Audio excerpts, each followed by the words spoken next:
Students will be heading back to school in just a few short weeks. And for families, that means crossing items off of the school supply list. Yes, lots and lots of crossing. And perhaps a bit of nostalgia on the part of parents, seeing how much has really changed when you look at those lists and see what's needed for school. Yeah, it's changed a lot. Used to be you'd show up at school and all your stuff was there. It's already there. Now yes. you get to bring it. Fox 11's Kelly Schlicht walked the aisles with a teacher as the story of what children now need to provide.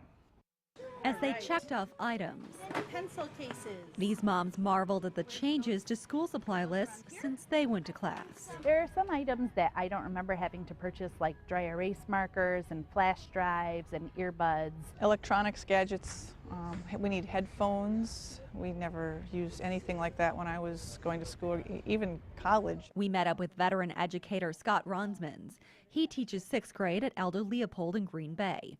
Ronsmans walked us through the aisles at Shopko and broke down what's changed in the past 2 decades. Biggest of all of those that you didn't see maybe even 10 years ago is the jump drive. As far as what it should hold, geez, 4 gigabytes going to work just fine. Jump drives, a far cry from the floppy disks I remember using. This holds probably the equivalent of like 10,000 floppy disks. Though more high-tech items like jump drives have made appearances on school supply lists, teachers say nothing beats a number 2 pencil. Me and pencils.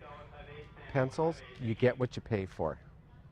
Buy the more expensive pencils and you'll use it right down to, I'm not even kidding, you'll use it to the nub. Get the cheap ones, you sharpen them once, and you might as well throw them out. Ronsman says the same about name brand crayons like Crayola. We've tried to use the ones that you'd get off-brand.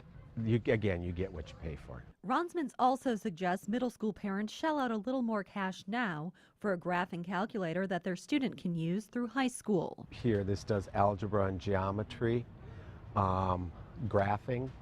Even in middle school, they need a calculator that can graph. So it's not just the simple ones anymore. It's more and more like this. However, Ronsman says parents may find themselves buying a wide variety of items to share with the class. That's exactly how we're filling that niche of budgets being cut, is asking the parents to provide a lot more of that stuff, like tissues, like sanitary wipes, so on and so forth. Parents say that's certainly a change. I think just different in the concept of it being one for you instead of one for you and one for your neighbor, and everybody's chipping it in. And while it's tough on their budgets, some parents say they understand. I don't think teachers should have to pay for all those supplies out of pocket. I have no problem with that.